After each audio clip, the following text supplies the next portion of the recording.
ये जब संविधान की रचना कर रहे थे तो 1949 और 50 में ये लोग इनके खिलाफ धरना और प्रदर्शन कर रहे थे और कह रहे थे डॉक्टर अंबेडकर जी को हिंदू कोड बिल बनाने का कोई अधिकार नहीं है। देखिए, समाजवादी पार्टी की बात बाबा साहब भीमराव अंबेडकर से जोड़ करके करना, ये डॉक्टर बाबा साहब भीमराव अंबेडकर का अपमान होगा। वो इतिहास बना नहीं सकते जो इतिहास को भुला सकते हैं। जी हाँ, आप देख रहे जनक्रांति न्यूज़ जीपी, आपकी आवाज़। हमारी मौजूदगी इसमें गोंडा कलेक्ट्रेट के सामने डॉक्टर भीमराव अंबेडकर चौराहे पर मौजूद है और आप देख सकते हैं हमारे पीछे वो तस्वीर जहां डॉक्टर भीमराव अंबेडकर की जो तस्वीर है, आज यहां पर जो है हजारों की तादाद में लोग पहुंच रहे हैं और उन्हें माल्यार्पण कर रहे हैं, क्योंकि 14 अप्रैल आज बाबा साहब की 135वीं जयंती जो है पूरे भारत में मनाया जा रहा है। बड़े हर्षोल्लास के साथ मनाया जा रहा है, क्योंकि बाबा साहब परम पूज्य डॉक्टर भीमराव अंबेडकर ने भारत के संविधान के निर्माता थे। उन्होंने जो कुछ भारत को दिया वो भारत की सबसे बड़ी धरोहर है। हम बात करते हैं, आज आप देख सकते हैं हमारे स्क्रीन पर जो है बलरामपुर के विधायक सदर पलटूराम जी मौजूद हैं और बाबा साहब के जयंती के अवसर पर आज बाबा साहब को याद कर रहे हैं, उन्हें माल्यार्पण कर रहे हैं। तमाम सैकड़ों की तादाद, पूरी प्रक्रिया को लेकर के हम बात करते हैं सीधा विधायक जी से कि विधायक जी को आज 14 अप्रैल को लेकर के, बाबा साहब के मिशन को लेकर के, बाबा साहब के विचारों पर क्या कहना है। आइए लगातार हमारे साथ बने रहें, जनक्रांति न्यूज़ जीपी को आप देखते रहें और पूरी वीडियो देखने के बाद में इस वीडियो में अपनी प्रतिक्रिया, अपना राय जरूर दीजिएगा। संविधान निर्माता भारत रत्न डॉक्टर बाबा साहब भीमराव अंबेडकर जी के 135वें जन्म दिवस के अवसर पर आज सिर्फ एक ही स्थान नहीं बल्कि गांव से लेकर के, शहरी क्षेत्र से लेकर के और पूरी दुनिया में आज बाबा साहब भीमराव अंबेडकर जी की जयंती बहुत धूमधाम से मनाई जा रही है। बाबा साहब भीमराव अंबेडकर जी का जो मिशन था वो मिशन था शिक्षित बनो। आज यहाँ ज़्यादातर नौजवान मौजूद हैं।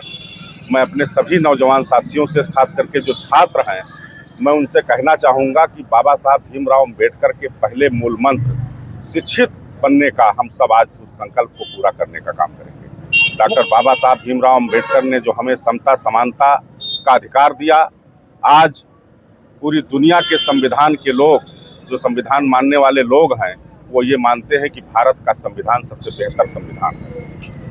मुख्यमंत्री योगी आदित्यनाथ का कहना है, उन्होंने फरमान जारी किया है कि पूरे प्रदेश में जहां भी बाबा साहब की स्मृति है और उनका पार्क है उसको जो भव्य तरह से सुंदरीकरण किया जाएगा। देखिए, भारतीय जनता पार्टी का स्पष्ट निर्देश और संदेश ये बहुत पहले से रहा है कि हम संविधान के मानने वाले लोगों का और संविधान बनाने वालों का हम सम्मान हमेशा करते आए हैं। आज चाहे देश के यशस्वी प्रधानमंत्री माननीय नरेंद्र मोदी जी के नेतृत्व में डॉक्टर बाबा साहब भीमराव अंबेडकर के जन्म से लेकर के और जहां उन्होंने शिक्षा दीक्षा ग्रहण किया और जहां उन्होंने अंतिम सांस लिया, ऐसे 5 स्थानों को पंचतीर्थ के रूप में विकसित करने के लिए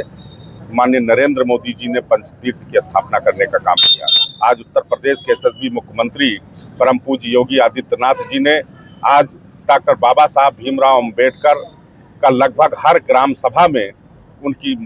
मूर्ति लगाने के लिए, और भारतीय जनता पार्टी के कार्यकर्ताओं को स्पष्ट निर्देश है कि कल पूर्व संध्या पर भारतीय जनता पार्टी का प्रत्येक कार्यकर्ता अंबेडकर जी की जहां भी मूर्ति लगी है, जहां भी पार्क है, हम वहां स्वच्छता का अभियान चला करके उसको साफ सफाई करके और वहां हम लोगों ने पूर्व संध्या पर दीपोत्सव करके बाबा साहब भीमराव अंबेडकर जी के जयंती को मनाने का काम किया। बीएसपी सरकार में बहन जी की जब सरकार थी तो उन्होंने जो हर ग्राम पंचायत स्तर पर उन्होंने बाबा साहब के नाम पर क्या कर लिया, क्या अब इसको मुक्त कराया जाएगा? देखिए, समाजवादी पार्टी की बात बाबा साहब भीमराव अंबेडकर से जोड़ करके करना, ये डॉक्टर बाबा साहब भीमराव अंबेडकर का अपमान होगा।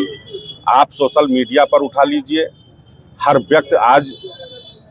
डिजिटल इंडिया से जुड़ा हुआ है। उस समय की घटना आज भी मुझे याद है, जब गाजियाबाद में हज हाउस का उद्घाटन हो रहा था। उस समय के तत्कालीन मुख्यमंत्री, वर्तमान में अखिलेश यादव जी उस समय के मुख्यमंत्री थे, और आजम खां जी बाबा साहब भीमराव अंबेडकर जी का जो उनका हाथ था, जो तर्जनी उनकी थी, उसको उन्होंने माफिया कह करके संबोधित करने का, उनको अपमानित करने का काम किया था। इसलिए समाजवादी पार्टी क्या कहती है, क्या करती है, उस पर हम लोगों को ध्यान देने की जरूरत नहीं है। वो जब सरकार में नहीं रहते हैं तो संविधान लेकर चलते हैं, और सरकार में रहते हैं तो संविधान की धज्जियां उड़ाकर करने का काम करते हैं। आपको ये भी पता है कि बाबा साहब भीमराव अंबेडकर की स्मृति में बने लखनऊ के पार्क जहां की समाजवादी पार्टी की सरकार तत्काल आने के बाद वहां की बिजली काट दी गई थी और वहां जितने कर्मचारी थे उनका वेतन रोक दिया गया था। धन्य है उत्तर प्रदेश के मुख्यमंत्री परम पूज्य योगी आदित्यनाथ जी, जब 2000 में उनकी सरकार 2017 में जब उनकी सरकार बनती है तो डॉक्टर अंबेडकर के स्मृति में बने, माननीय कांशीराम जी के स्मृति में बने उन तमाम स्मारकों पर विद्युत व्यवस्था बहाल करने का काम करते हैं और वहाँ के कर्मचारियों को वेतन दे करके उस स्मारक को संरक्षित करने का काम अगर कोई कर रहा है तो आज वर्तमान में उत्तर प्रदेश की सरकार कर रही है।